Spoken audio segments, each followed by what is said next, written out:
ರಾಜೀನಾಮೆ ಕೊಡಲಿ ರಾಜೀನಾಮೆ ಕೊಡಲಿ ವಿದ್ಯಾರ್ಥಿಗಳ ಭವಿಷ್ಯದೊಂದಿಗೆ ಚೆಲ್ಲಾಟ ನಡೆಸುವ ಮೋದಿ ಸರ್ಕಾರಕ್ಕೆ ಅದನ್ನು ಪ್ರಶ್ನಿಸಿದ ರಾಹುಲ್ ಗಾಂಧಿಯನ್ನು ಬಂಧಿಸಿದ ಮೋದಿ ಸರ್ಕಾರಕ್ಕೆ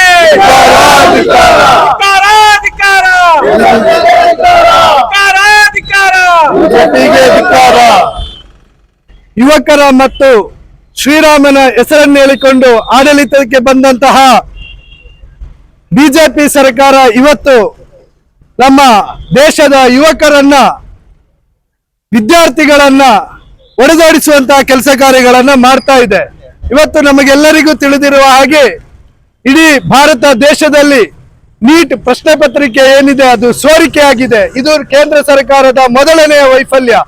ಆದರೆ ಅದಕ್ಕೆ ಹೋರಾಟವನ್ನು ಮಾಡಿದಂತಹ ವಿದ್ಯಾರ್ಥಿಗಳನ್ನ ಇವತ್ತು ಲಾಠಿ ಚಾರ್ಜ್ ಮಾಡುವ ಮೂಲಕ ಇಡೀ ವಿದ್ಯಾರ್ಥಿ ಸಮೂಹಕ್ಕೆ ಅವಹೇಳನವನ್ನ ಮಾಡಿ ವಿದ್ಯಾರ್ಥಿಗಳ ದೌರ್ಜನ್ಯವನ್ನ ಮಾಡಿದಂತಹ ಮೋದಿ ಸರ್ಕಾರ ಏನಿದೆ, ಬಿಜೆಪಿಯ ಕೆಟ್ಟ ಕೇಂದ್ರಾಡಳಿತ ಸರ್ಕಾರ ಏನಿದೆ, ಅದನ್ನು ನಾವು ಇವತ್ತು ನಮ್ಮ ದೇಶದಿಂದ ತೊಲಗಿಸುವಂತಹ ಕೆಲಸ ಕಾರ್ಯಗಳನ್ನ ಮಾಡಬೇಕು. ಜೊತೆಗೆ ಇವತ್ತು ನಮಗೆಲ್ಲ ಗೊತ್ತಿದೆ, ಶ್ರೀರಾಮನ ಹೆಸರನ್ನು ಹೇಳಿಕೊಂಡು ಇಡೀ ಭಾರತ ದೇಶದಲ್ಲಿ ಹಿಂದೂಗಳನ್ನ ಸಂಘಟಿಸಿಕೊಂಡು ಅಧಿಕಾರಕ್ಕೆ ಬಂದಂತಹ ಪಕ್ಷ ಇದ್ರೆ ಅದು ಬಿಜೆಪಿ ಪಕ್ಷ ಅಂತ ಹೇಳ್ತಾ ಇದ್ದೇನೆ. ಆದರೆ ಇವತ್ತು ಆಡಳಿತಕ್ಕೆ ಬಂದಂತಹ ಬಿಜೆಪಿ ಪಕ್ಷ ಇಡೀ ದೇಶವನ್ನು ದೋಚುವುದರ ಜೊತೆಗೆ ಇಡೀ ಶ್ರೀರಾಮ ಮಂದಿರವನ್ನೇ ದೋಚಿ ಭಾರತೀಯ ಹಿಂದೂಗಳ ಭಾವನೆಗಳಿಗೆ ಧಕ್ಕೆಯನ್ನುಂಟು ಮಾಡುವಂತಹ ಕೆಲಸ ಕಾರ್ಯಗಳನ್ನ ಮಾಡಿದೆ. ಯಾವಾಗಲೂ ಕಾಂಗ್ರೆಸ್ ಪಕ್ಷ ಏನಿದೆ ಅದು ಬಡವರ ಜೊತೆ ಇರುವಂತಹ ಪಕ್ಷ, ಎಲ್ಲ ಧರ್ಮಗಳನ್ನು ಸಮಾನತೆಯಿಂದ ನೋಡುವಂತಹ ಪಕ್ಷ, ವಿದ್ಯಾರ್ಥಿಗಳ ಭವಿಷ್ಯವನ್ನು ರೂಪಿಸುವಂತಹ ಪಕ್ಷ. ಆ ವಿದ್ಯಾರ್ಥಿಗಳ ಭವಿಷ್ಯಕ್ಕೆ ನಾಂದಿ ಹಾಡಲಿರುವಂತಹ ಒಂದು ಪರೀಕ್ಷೆ ಅಂದ್ರೆ ಅದು ನೀಟ್ ಪರೀಕ್ಷೆ. ಇದು ಅನೇಕ ಬಡ ವಿದ್ಯಾರ್ಥಿಗಳ ಜೀವನದಲ್ಲಿ ಬೆಳಕಾಗುವಂತಹ ಒಂದು ಪರೀಕ್ಷೆ. ವಿದ್ಯಾರ್ಥಿಗಳು 1 ವರ್ಷಗಳ ಕಾಲ ಹಗಲಿರುಳೆನ್ನದೆ ತನ್ನ ವಿದ್ಯಾಭ್ಯಾಸವನ್ನ ಮಾಡಿ ಅದರಲ್ಲಿ ತರಬೇತಿಯನ್ನ ಪಡೆದು ತಮ್ಮ ಭವಿಷ್ಯವನ್ನ ರೂಪಿಸಬೇಕು ಎನ್ನುವಂತಹ ಉದ್ದೇಶದಿಂದ ಈ ಪರೀಕ್ಷೆಗೆ ಪೂರ್ವ ತಯಾರಿಯನ್ನು ಮಾಡಿದ್ರೆ ಇವತ್ತು ದೇಶದ ರಕ್ಷಣೆಯನ್ನು ಮಾಡಲು ವಿಫಲವಾದಂತಹ ಬಿಜೆಪಿ ಸರ್ಕಾರ ವಿದ್ಯಾರ್ಥಿಗಳ ಭವಿಷ್ಯದಲ್ಲಿರುವಂತಹ ನೀಟ್ ಪ್ರಶ್ನೆ ಪತ್ರಿಕೆಯನ್ನು ಕೂಡ ಒಂದು ಪ್ರೊಟೆಕ್ಟ್ ಅನ್ನು ಮಾಡುವುದಕ್ಕೆ ವಿಫಲವಾಗಿದೆ ಅಂತ ಹೇಳಲಿಕ್ಕೆ ನಾನು ಇಷ್ಟಪಡ್ತಾ ಇದ್ದೇನೆ. ಈ ಸೋರಿಕೆ ಆದಂತಹ ಪ್ರಶ್ನೆ ಪತ್ರಿಕೆ ಸೋರಿಕೆ ಆದ ಮೇಲೆ ಅನೇಕ ವಿದ್ಯಾರ್ಥಿಗಳು ತನ್ನ ಆತ್ಮಹತ್ಯೆಯನ್ನು ಮಾಡಿಕೊಂಡಿದ್ದಾರೆ. ಈ ಆತ್ಮಹತ್ಯೆಯನ್ನು ಕೂಡ ಇವತ್ತು ಆ ವಿದ್ಯಾರ್ಥಿಗಳಿಗೆ ಆತ್ಮಹತ್ಯೆ ಮಾಡಿಕೊಂಡಂತ ವಿದ್ಯಾರ್ಥಿಗಳ ಕುಟುಂಬಕ್ಕೂ ಕೂಡ ನ್ಯಾಯವನ್ನು ಒದಗಿಸಲು ವಿಫಲವಾದಂತಹ ಈ ಬಿಜೆಪಿ ಸರ್ಕಾರ ಇವತ್ತು ಆ ವಿದ್ಯಾರ್ಥಿಗಳಿಗೆ ನ್ಯಾಯವನ್ನು ಒದಗಿಸಬೇಕು ಎನ್ನುವಂತಹ ದೃಷ್ಟಿಯಿಂದ ಹೋರಾಟ ಮಾಡಿದಂತಹ ವಿದ್ಯಾರ್ಥಿಗಳನ್ನೇ ಬಲಿ ತೆಗೆದುಕೊಳ್ಳುವಂತಹ ವಿಚಾರ ಆಗಿದೆ. ಲಾಠಿ ಚಾರ್ಜ್ ಮಾಡಿಕೊಂಡು ತನ್ನಲ್ಲಿ ಆಡಳಿತ ಇದೆ, ತಾನು ಯಾರ ಮೇಲೂ ಕೂಡ ಅಧಿಕಾರವನ್ನು ಚಲಾವಣೆ ಮಾಡ್ತೇನೆ ಎನ್ನುವಂತಹ ಒಂದು ದೃಷ್ಟಿಯಿಂದ ಇವತ್ತು ಬಡ ವಿದ್ಯಾರ್ಥಿಗಳನ್ನ ಒದ್ದಾಡಿಸುವಂತಹ ಕೆಲಸ ಕಾರ್ಯಗಳನ್ನ ಮಾಡಿದೆ. ಇದು ದೇಶದಲ್ಲಿರತಕ್ಕಂತಹ ಬಡವರಾದ ನಾವೆಲ್ಲರೂ ಕೂಡ ಚಿಂತನೆಯನ್ನು ಮಾಡುವಂತಹ ಸಮಯ ಸನ್ನಿಹಿತವಾಗಿದೆ. ನಾವೆಲ್ಲರೂ ಕೂಡ ಈ ಬಿಜೆಪಿಯ ಕೆಟ್ಟ ಆಡಳಿತವನ್ನ ವಿರೋಧಿಸಬೇಕು, ವಿರೋಧವನ್ನು ಮಾಡಲೇಬೇಕು. ಇನ್ನಾದ್ರೂ ನಾವು ಇದರ ವಿರುದ್ಧ ಪ್ರತಿಭಟನೆಯನ್ನ ಮಾಡಲಿಲ್ಲ, ಎಚ್ಚೆತ್ತುಕೊಳ್ಳಲಿಲ್ಲ ಅಂತ ಹೇಳಿದ್ರೆ ಇಡೀ ದೇಶವನ್ನು ಮಾರುವುದರ ಜೊತೆಗೆ ದೇಶದ ನಿಷ್ಠಾವಂತ ಪ್ರಜೆಗಳನ್ನು ಕೂಡ ಇವರು ಮಾಡ್ತಾರೆ. ಮುಂದೊಂದು ದಿನ ಭಾರತ ದೇಶವನ್ನೇ ಮಾರಿ ಇವರು ತಮ್ಮ ರಾಜಕೀಯವನ್ನು ಮಾಡ್ತಾರೆ ಎನ್ನುವಂತ ವಿಚಾರವನ್ನು ಹೇಳ್ತಾ ಇವತ್ತು ಇಡೀ ನಮ್ಮ ದೇಶದಲ್ಲಿ ನಮ್ಮ ಅತ್ಯುನ್ನತ ನಾಯಕರಾಗಿರ್ತಕ್ಕಂತಹ ರಾಹುಲ್ ಗಾಂಧಿ ಅವರು ಈ ವಿದ್ಯಾರ್ಥಿಗಳ ಜೊತೆ ಪ್ರತಿಭಟನೆಯನ್ನು ಮಾಡಿದ ವಿದ್ಯಾರ್ಥಿಗಳ ಶ್ರೇಯಸ್ಸಿಗೋಸ್ಕರ ಪ್ರತಿಭಟನೆ ಮಾಡುವ ಸಂದರ್ಭದಲ್ಲಿ ಅವರನ್ನು ಕೂಡ ನಿನ್ನೆ ಅಮಾನುಷ ರೀತಿಯಲ್ಲಿ ಒಂದು ಅರೆಸ್ಟ್ ಅನ್ನ ಮಾಡುವಂತಹ ಬಂಧಿಸುವಂತಹ ಕೆಲಸ ಕಾರ್ಯಗಳನ್ನ ಮಾಡಿದ್ದಾರೆ. ಇದಕ್ಕೆ ನಾವೆಲ್ಲರೂ ಯುವಕರು ಜೊತೆಗೆ ಇಡೀ ದೇಶದ ಪ್ರಜೆಗಳಾಗಿರ್ತಕ್ಕಂಥ ಕಾಂಗ್ರೆಸ್ ಪಕ್ಷದ ಕಾರ್ಯಕರ್ತರೆಲ್ಲರೂ ಕೂಡ ಇದನ್ನು ವಿರೋಧಿಸ್ತೇವೆ ಅಂತ ಹೇಳ್ತಾ ಈ ಒಂದು ಪ್ರತಿಭಟನೆಯನ್ನು ಇಲ್ಲಿಗೆ ನಿಲ್ಲಿಸುವುದಿಲ್ಲ. ನಮ್ಮ ದೇಶದ ವಿದ್ಯಾರ್ಥಿಗಳಿಗೆ ಅನ್ಯಾಯವಾಗಿದೆ, ಇದೊಂದು ಸಾಂಕೇತಿಕ ಪ್ರತಿಭಟನೆ ಅಂತ ಹೇಳ್ತಾ ಈ ಒಂದು ಪ್ರತಿಭಟನೆಯಲ್ಲಿ ಇರ್ತಕ್ಕಂಥ ಎಲ್ರಿಗೂ ಕೂಡ ಇನ್ನು ನಾವು ಈ ಪ್ರತಿಭಟನೆಯನ್ನ ಮುಂದುವರಿಸ್ತೇವೆ ಅಂತ ಹೇಳ್ತಾ ಅವಕಾಶಕ್ಕಾಗಿ ಧನ್ಯವಾದಗಳು. ಈ ಸರ್ಕಾರಕ್ಕೆ ರಾಹುಲ್ ಗಾಂಧಿಯನ್ನು ಬಂಧಿಸಿದ ಮೋದಿ ಸರ್ಕಾರಕ್ಕೆ ವಿದ್ಯಾರ್ಥಿಗಳ ಭವಿಷ್ಯದೊಂದಿಗೆ ಚೆಲ್ಲಾಟ ನಡೆಸಿದ ಧರ್ಮೇಂದ್ರ ಪ್ರಧಾನ್ಗೆ ಶಿಕ್ಷಣ ಸಚಿವರಿಗೆ ಧಿಕ್ಕಾರ. ಕೇಂದ್ರ ಶಿಕ್ಷಣ ಸಚಿವರಿಗೆ ಧಿಕ್ಕಾರ. ಧನ್ಯವಾದಗಳು. ಇದಕ್ಕೆ ಉಷಾಂತ್ ಚಂದ್ರ ಅವರು ಮಹಿಳಾ ಕಾಂಗ್ರೆಸ್ನ ಅಧ್ಯಕ್ಷರು. ಮೋದಿ ಸರ್ಕಾರ ಯಾವಾಗ ಆರಂಭ ಆಯಿತು ಅವತ್ತಿನಿಂದ ಇಡೀ ನಮ್ಮ ದೇಶದೆಲ್ಲೆಡೆ ದಬ್ಬಾಳಿಕೆ ಆರಂಭ ಆಯಿತು ಅಂತ ಹೇಳಲಿಕ್ಕೆ ನಾನು ಇಷ್ಟಪಡ್ತಿದ್ದೇನೆ. ಇಂದಿನ ಮಕ್ಕಳೇ ಮುಂದಿನ ಜನಾಂಗ ಅಂತ ಹೇಳುವ ಮಾತಿತ್ತು. ಆದ್ರೆ ಇವತ್ತು ವಿದ್ಯಾರ್ಥಿಗಳು ರಾತ್ರಿ ಹಗಲು ಓದಿ ತಾವು ಉನ್ನತ ವಿದ್ಯಾಭ್ಯಾಸ ಮಾಡಿ ಒಳ್ಳೆಯ ಸ್ಥಾನಮಾನವನ್ನು ಗಳಿಸಬೇಕು ಅಂತ ಹೇಳುವ ನಿಟ್ಟಿನಲ್ಲಿ ಒಂದು ತಂದೆ ತಾಯಿಗಳು ಕೂಡ ರಾತ್ರಿ ಹಗಲೆನ್ನದೆ ತಮ್ಮ ಮಕ್ಕಳನ್ನು ದುಡಿದಿದ್ದು ಬೀಡಿ ಕಟ್ಟಿ ಅದಲ್ಲದೆ ಬೇರೆ ಮನೆಯವರಿಗೆ ಕೆಲಸಕ್ಕೆ ಹೋಗಿ ತನ್ನ ಮಕ್ಕಳನ್ನು ವಿದ್ಯಾರ್ಥಿ ಜೀವನದಲ್ಲಿ ಒಳ್ಳೆಯ ದಾರಿಗೆ ತರಬೇಕು ಅಂತ ಹೇಳಿ ರಾತ್ರಿ ಹಗಲು ಕಷ್ಟಪಡ್ತಾ ಇದ್ರು. ಇವತ್ತಲ್ಲ ನಾಳೆ ನನ್ನ ಮಗ ಡಾಕ್ಟರ್ ಆಗ್ತಾನೆ ಅಂತ ಹೇಳುವ ಕನಸು ಕಂಡಂತಹ ತಾಯಂದಿರು ಅದೆಷ್ಟೋ ಮಂದಿ ಇದ್ದಾರೆ. ಆದ್ರೆ ಇವತ್ತು ಈ ನೀಟ್ ಪತ್ರಿಕೆ ಸೋರಿಕೆಯಂತಹ ಒಂದು ಕೆಟ್ಟ ಚಾಳಿಯಿಂದಾಗಿ ಇವತ್ತು ಎಷ್ಟೋ ಮಕ್ಕಳು ಬೀದಿಗೆ ಬರುವಂತಾಗಿದೆ. ತಮಗೆ ಆದ ಅನ್ಯಾಯದ ಬಗ್ಗೆ ಹೋರಾಟ ನಡೆಸಿದ್ರೆ ಅವರಿಗೆ ಲಾಠಿ ಪ್ರಹಾರ ಮಾಡಿ ಆ ಎಷ್ಟೋ ಮಂದಿ ಮಕ್ಕಳಿಗೆನ್ನು ಬಲಿ ತಗೊಳ್ಳುವಂತಹ ವ್ಯವಸ್ಥೆ ಇವತ್ತಿನ ಮೋದಿ ಸರ್ಕಾರದಲ್ಲಿ ಆಗ್ತಾ ಇದೆ. ನಾನೊಬ್ಳು ಮಹಿಳೆಯಾಗಿ ಹೇಳ್ತಾ ಇದ್ದೇನೆ, ನಿನ್ನೆಯ ದಿನಗಳಲ್ಲಿ ನೋಡ್ತಾ ಇರುವಾಗ ಹೆಣ್ಣು ಮಕ್ಕಳನ್ನು ಎಳೆದು ಹಾಕುವಂಥದ್ದು, ಪೊಲೀಸರವರಿಗೆ ಲಾಠಿ ಹಿಡಿದು ಹೊಡೆಯುವಂಥದ್ದು, ಅಮಾನುಷ್ಯವಾಗಿ ನಡೆದುಕೊಳ್ಳುವಂಥದ್ದನ್ನು ನಾನು ಮೊಟ್ಟ ಮೊದಲಾಗಿ ಈ ಒಂದು ಕೃತ್ಯವನ್ನು ಖಂಡಿಸ್ತಾ ಇದ್ದೇನೆ. ಒಬ್ಬ ಮಹಿಳೆಯಾಗಿ ಖಂಡಿಸ್ತಾ ಇದ್ದೇನೆ. ಪ್ರತಿಯೊಬ್ಬ ತಾಯಿಯ ಮನಸ್ಸಲ್ಲಿ ಇರೋದು ತನ್ನ ಮಕ್ಕಳು ಒಳ್ಳೆ ವಿದ್ಯಾಭ್ಯಾಸ ಪಡೆದು ಸಮಾಜದಲ್ಲಿ ಗಣ್ಯ ವ್ಯಕ್ತಿಗಳಾಗ್ಬೇಕು ಅಂತ ಹೇಳೋದು ನಿಟ್ಟಿನಲ್ಲಿ ಅವರು ಎಷ್ಟು ಕಷ್ಟ ಅದು ಓದಿಸ್ತಾ ಇದ್ರು. ಯಾಕೆ ಓದಿಸ್ತಾ ಇದ್ರು ಅಂತ ಹೇಳಿದ್ರೆ ತಮ್ಮ ಮಕ್ಕಳ ಭವಿಷ್ಯ ಅವ್ರು ನೋಡ್ತಾ ಇದ್ರು. ಆದ್ರೆ ಯಾವಾಗ ಈ ಬಿಜೆಪಿ ಸರ್ಕಾರ ಕೇಂದ್ರದಲ್ಲಿ ಬಂತು ಅವತ್ತಿನಿಂದ ಪ್ರತಿಯೊಂದನ್ನು ಕೂಡ ತನ್ನ ಮನಸ್ಸಲ್ಲಿ ಯಾವುದೋ ಒಂದು ದೃಷ್ಟಿಯಿಂದ ನೋಡಿಕೊಂಡು ಏನೋ ಒಂದು ಹೇಳ್ತಾ ಇದಾರೆ, ಏನೋ ಅವರಿಗೆ ಫಂಡ್ ಬರ್ತಾ ಇದೆ, ಮಕ್ಕಳು ಹೋರಾಡ್ತಾರೆ ಅಂತೇಳಿ. ಯಾರೇ ಸ್ವಾಮಿ ಫಂಡ್ ನಿಮಗೆ ಕೊಟ್ಟವರು? ಆ ಫಂಡ್ ಬರ್ತಿದ್ರೆ ನಿಮ್ಮಲ್ಲಿ ಕೇಂದ್ರದಲ್ಲಿ ಬಿಜೆಪಿ ಸರ್ಕಾರ ಇತ್ತಲ್ವಾ? ಯಾಕೆ ನೀವು ಅದ್ರ ಬಗ್ಗೆ ಪರಿಶೀಲನೆ ನಡೆಸಲಿಲ್ಲ? ನೀವು ವಿದ್ಯಾರ್ಥಿಗಳು ತಮಗೆ ಆದಂತಹ ಅನ್ಯಾಯದ ಬಗ್ಗೆ ಇವತ್ತು ಹೋರಾಟ ನಡೆಸಿದ್ರೆ ಅವರ ಮೇಲೆ ಲಾಠಿ ಪ್ರಹಾರ ಮಾಡಿ ಅವರ ಕೈಕಾಲು ಮುರಿಯುವಂತಹ ಕೆಲಸಕ್ಕೆ ಹೊರಟಂತಹ ಮೋದಿ ಸರ್ಕಾರಕ್ಕೆ ನಾನು ಮೊತ್ತ ಮೊದಲಾಗಿ ನಾನು ಖಂಡನೆಯನ್ನು ಹೇಳ್ತಾ ಇದ್ದೇನೆ. ಬಾರಿ ಬೇಸರ ಆಗ್ತಾ ಇದೆ. ಅಲ್ಲಿ ನಡೆಯುವಂತಹ ಅಮಾನುಷ ಕೃತ್ಯಗಳು, ಪೊಲೀಸರು ಅವರ ಮೇಲೆ ಬೀಸುವಂತಹ ಲಾಠಿ ಏಟುಗಳು, ಅದನ್ನು ತಿಂದು ಆ ರೋಡಿನಲ್ಲಿ ಮಧ್ಯದಲ್ಲಿ ಬಿದ್ದು ಹೊರಲಾಡುವ ಮಕ್ಕಳ ಪರಿಸ್ಥಿತಿಯನ್ನು ನೋಡುವಾಗ ನಿಜವಾಗಿ ನಮಗೆ ಬೇಸರ ಆಗ್ತಾ ಇದೆ. ಯಾವ ತಾಯಿಯಾಗ್ಲಿ ತಂದೆ ತಾಯಿಯಾಗ್ಲಿ ಇದನ್ನು ನಾವು ಖಂಡಿತ ಇದನ್ನು ಮನಸ್ಸಲ್ಲಿ ಕೂಡ ಗ್ರಹಿಸ್ಲಿಕ್ಕೆ ಆಗುದಿಲ್ಲ.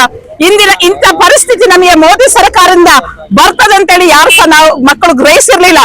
ವಿದ್ಯಾರ್ಥಿಗಳ ಏನು ಅವರ ಹೆಸರಲ್ಲಿ ಮೋದಿ ಅವರು ಏನ್ ಮಾಡಿದ್ರು ಅಂತ ಹೇಳಿದ್ರೆ ಆ ಎಲ್ಲ ವಿದ್ಯಾರ್ಥಿಗಳು ಸಪೋರ್ಟ್ ಮಾಡಿದ್ರು ಆ ಸರ್ಕಾರ ಬರ್ಬೇಕು ಅಂತೇಳಿ. ಆದ್ರೆ ಇವತ್ತು ಅದೇ ವಿದ್ಯಾರ್ಥಿಗಳನ್ನು ಬಲಿ ತಗೊಳ್ತಾ ಇದ್ದಾರೆ. ನಾವು ನೋಡ್ಬೇಕು ಇವತ್ತು ಯಾಕೆ ಈ ಪ್ರಶ್ನೆ ಪತ್ರಿಕೆ ಸೋರಿಕೆ ಆಯ್ತು ಅಂತ ಹೇಳಿದ್ರೆ ಈ ಕರ್ನಾಟಕ ರಾಜ್ಯದಲ್ಲಿ ಹೆಚ್ಚಿನ ಮಕ್ಕಳು ವಿದ್ಯಾವಂತರು ಇದ್ರು. ಎಲ್ಲರಿಗೂ ಕೂಡ ನೀಟ್ ಪರೀಕ್ಷೆಯಲ್ಲಿ ಒಳ್ಳೆಯ ರ್ಯಾಂಕ್ ಗಳು ಸಿಗ್ತಾ ಇತ್ತು, ಒಳ್ಳೆಯ ಭವಿಷ್ಯ ಬರ್ತಾ ಇತ್ತು. ಅದನ್ನೆಲ್ಲ ತಪ್ಪಿಸ್ಬೇಕು ಅಂತ ಹೇಳೋ ದೃಷ್ಟಿಯಿಂದ ಇವತ್ತು ಉತ್ತರ ಭಾರತದಲ್ಲಿ ಅವರು ಬೇಕು ಅಂತ ನೀಟ್ ಪತ್ರಿಕೆಗಳನ್ನು ಸೋರಿಕೆ ಮಾಡಿ ಇವತ್ತು ಎಲ್ರಿಗೂ ಅನ್ಯಾಯ ಮಾಡ್ತಾ ಇದ್ದಾರೆ. ನಾವು ಇವತ್ತಿನ ಜನರಲ್ಲಿ ನಾನು ಮನವಿ ಮಾಡಿಕೊಳ್ತಾ ಇದ್ದೇನೆ, ತಾವೆಲ್ಲ ಎಚ್ಚೆತ್ತುಕೊಳ್ಳದಿದ್ರೆ ಮುಂದಿನ ದಿವಸದಲ್ಲಿ ಏನೋ ಪರಿಸ್ಥಿತಿಗಳು ನಮಗೆ ಬರ್ಲಿಕ್ಕೂ ಸಾಕಿದೆ. ನಾವು ಅದನ್ನು ಗ್ರಹಿಸ್ಲಿಕ್ಕೂ ಸಾಧ್ಯವಿಲ್ಲ. ಯಾವ ರೀತಿಯಲ್ಲಿ ಇವತ್ತು ಧಾರ್ಮಿಕ ಭಾವನೆಗಳನ್ನು ಬಿತ್ತುತ್ತಾ ವಿದ್ಯಾರ್ಥಿಗಳಿಗೆ ತಾನೊಬ್ಬ ಒಂದು ರೋಲ್ ಮಾಡೆಲ್ ಆಗಿ ಕೊಂಡಿದ್ದುಕೊಂಡು ಇಡೀ ಮಕ್ಕಳ ಭವಿಷ್ಯದಲ್ಲಿ ಚೆಲ್ಲಾಟ ಆಡ್ತಾ ಇರುವಾಗ ಅವರು ಹೇಳಿದನ್ನೇ ಕೇಳಬೇಕು. ನಾವು ಪ್ರಶ್ನೆ ಮಾಡುದು ತಪ್ಪು ಅಂತ ಆದ್ರೆ, ಇವತ್ತು ಪ್ರತಿಭಟನೆ ಮಾಡುದು ತಪ್ಪು ಅಂತ ಆದ್ರೆ, ಹಾಗಾದ್ರೆ ಯಾವುದು ಸರಿ ಅಂತ ಹೇಳುದನ್ನು ನಾನು ಈ ಸಂದರ್ಭದಲ್ಲಿ ಕೇಳಲಿಕ್ಕೆ ಇಷ್ಟಪಡ್ತಾ ಇದ್ದೇನೆ. ನನಗೆ ಅಂದ್ರೆ ಪ್ರಜಾಪ್ರಭುತ್ವ ವ್ಯವಸ್ಥೆಯಲ್ಲಿ ಪ್ರಶ್ನೆ ಮಾಡುವಂತದ್ದು ಇದ್ದದ್ದೇ. ಆದ್ರೆ ನಮಗೆ ಆದಂತಹ ಅನ್ಯಾಯದ ಬಗ್ಗೆ ನಾವು ಪ್ರಶ್ನೆ ಮಾಡಿದ್ರೆ ಅದೇ ತಪ್ಪು ಅಂತ ಹೇಳಿ ಅಂತಹ ಮಕ್ಕಳನ್ನು ಎಳೆದು ಹಾಕಿ ಅವರನ್ನು ಹೊಡೆಯುವಂತದ್ದು ಇದು ನೀಚ ಕೃತ್ಯ ಅಂತ ಹೇಳಿ ಈ ಸಂದರ್ಭದಲ್ಲಿ ನನಗೆ ಹೇಳಲಿಕ್ಕೆ ಇಷ್ಟಪಡ್ತಾ ಇದ್ದೇನೆ.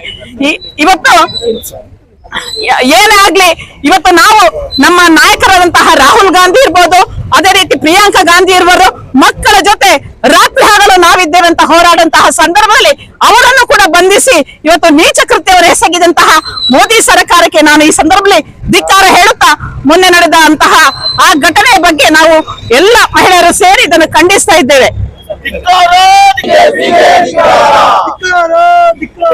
ವಿದ್ಯಾರ್ಥಿಗಳ ಭವಿಷ್ಯವನ್ನು ಕತ್ತಲೆಯಲ್ಲಿಟ್ಟ ಮೋದಿ ಸರ್ಕಾರಕ್ಕೆ, ಭಾರತದ ಪ್ರಜೆಗಳನ್ನ ದೌರ್ಜನ್ಯ ನಡೆಸುತ್ತಿರುವ ಮೋದಿ ಸರ್ಕಾರಕ್ಕೆ, ನಿರಂತರವಾಗಿ ಮತದಾರರ ಮೇಲೆ ಹಲ್ಲೆ ನಡೆಸುವುದರ ಮೂಲಕ ದೌರ್ಜನ್ಯ ನಡೆಸುತ್ತಿರುವ ಮೋದಿ ಸರ್ಕಾರಕ್ಕೆ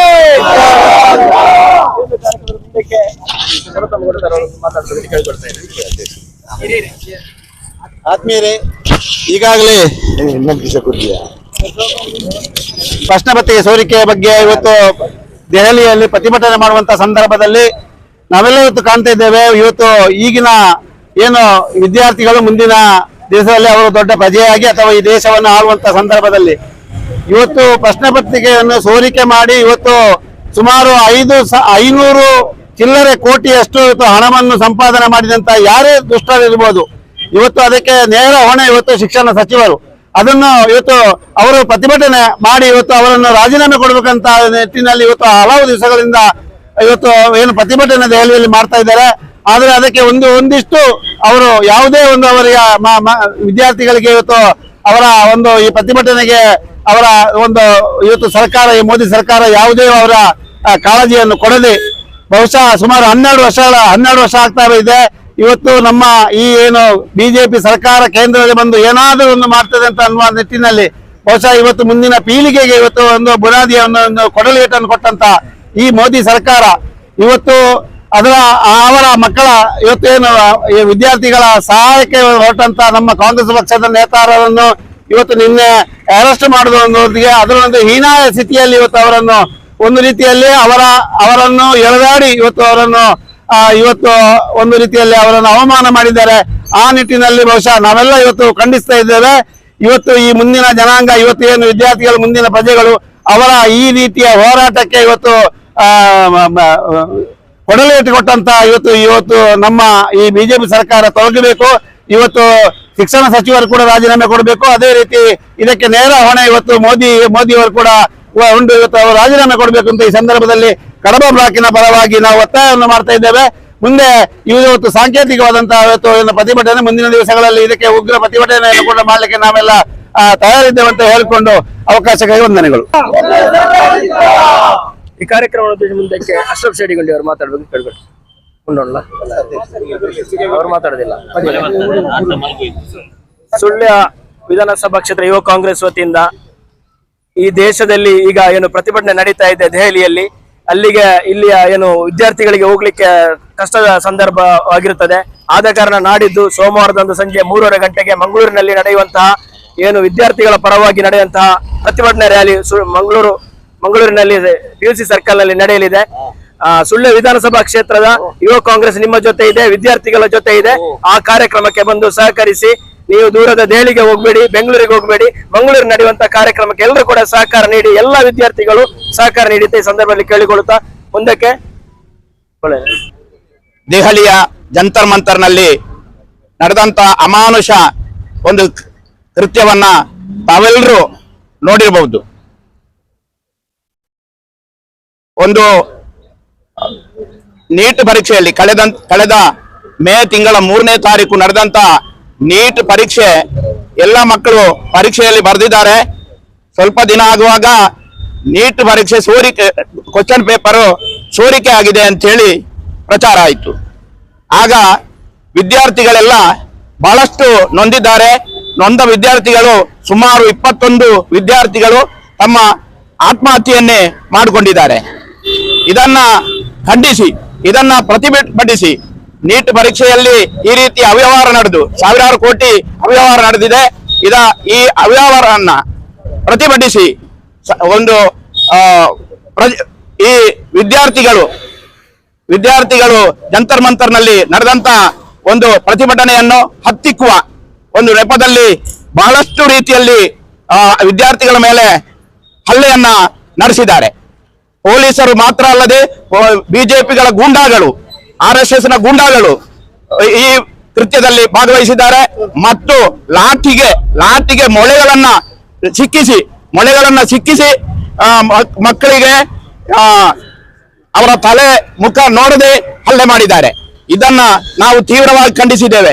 ನಾವು ಕಾಂಗ್ರೆಸ್ಸಿನವರು ಖಂಡಿಸುವುದು ಮಾತ್ರ ಅಲ್ಲ, ನಾನು ಇಲ್ಲಿ ನಡೆದಂತ ಇತರ ಪಕ್ಷದ ಯಾರಾದ್ರೂ ಅಭಿಮಾನಿಗಳಿದ್ರೆ ಅವರಲ್ಲಿ ಕೇಳ್ತೇನೆ, ಇಂದಿನ ದಿನ ನಡೆದಂತ ಈ ಹಲ್ಲೆ, ನಿನ್ನೆ ಮೊನ್ನೆ ನಡೆದಂತ ಆ ಹಲ್ಲೆಯಲ್ಲಿ ಪೆಟ್ಟು ತಿಂದವರು ಅದು ನಿಮ್ಮ ಮಕ್ಕಳಾಗಿದ್ರೆ ಅಥವಾ ನಿಮ್ಮ ಅಣ್ಣ ತಮ್ಮಂದಿರಾಗಿದ್ರೆ ನೀವು ಏನಂತ ನಿಮ್ಮ ಮನಸ್ಸಿನಲ್ಲಿ ಆಗ್ತಿತ್ತು? ನೀಟ್ ಪರೀಕ್ಷೆಯಲ್ಲಿ ಏನೋ ಕನಸುಗಳನ್ನು ಇಟ್ಟುಕೊಂಡು ವೈದ್ಯರಾಗಬೇಕು, ಇಂಜಿನಿಯರ್ಗಳಾಗಬೇಕು ಅನ್ನುವ ಕನಸುಗಳನ್ನು ಇಟ್ಟುಕೊಂಡು ಭಾಗವಹಿಸಿ ಇದು ಪರೀಕ್ಷೆ ಬರೆದ ಆ ವಿದ್ಯಾರ್ಥಿಗಳಿಗೆ ಬೆಲೆ ಇಲ್ಲ ಅಂತಾದ್ರೆ ಬೆಲೆ ಇಲ್ಲ ಅಂತ ಆದ್ರೆ ಅದನ್ನು ಪ್ರತಿಭಟಿಸುವುದು ಅವರ ಹಕ್ಕಲ್ಲವೇ? ಅದನ್ನು ಈ ರೀತಿ ದೌರ್ಜನ್ಯದ ಮೂಲಕ ಹತ್ತಿಕ್ಕುವಂತ ಈ ಒಂದು ಕ್ರಿಯೆಯನ್ನ ನಾವು ಸಾಮೂಹಿಕವಾಗಿ ನಾವು ಅದನ್ನು ಪ್ರತಿಭಟಿಸಬೇಕು. ಈ ದೇಶದ ಪ್ರಜೆಗಳು ಮೋದಿ ಸರ್ಕಾರವನ್ನ ಈ ರೀತಿ ನಾವು ಪ್ರಶ್ನೆ ಮಾಡಲೇಬೇಕಾಗ್ತದೆ. ಎಲ್ಲರೂ ಕೂಡ ನಾವು ಈ ಒಂದು ಪ್ರತಿಭಟನೆಯಲ್ಲಿ ಭಾಗವಹಿಸಬೇಕು. ಮುಂದಿನ ದಿನ ಇವತ್ತು ನಾವು ಈ ರೀತಿ ಪ್ರತಿಭಟನೆಯನ್ನ ಮಾಡಿದ್ದೇವೆ. ಮುಂದಿನ ದಿನ ಇದು ತೀವ್ರಗತಿಯಲ್ಲಿ ನಡೀಲಿಕ್ಕಿದೆ. ಹಳ್ಳಿಯಲ್ಲಿ ಈ ಬಿಜೆಪಿ ಸರ್ಕಾರವನ್ನು ಒದ್ದೋಡಿಸುವ ತನಕ ಈ ಪ್ರತಿಭಟನೆ ಮುಂದುವರಿಲಿಕ್ಕಿದೆ ಅಂತ ಈ ಸಂದರ್ಭದಲ್ಲಿ ಹೇಳಿಕೊಂಡು ಈ ಬಿಜೆಪಿಗರ ಈ ಕ್ರಿಯೆಯನ್ನ ನಾವು ಖಂಡಿಸುತ್ತಾ ನನ್ನ 2 ಮಾತುಗಳನ್ನ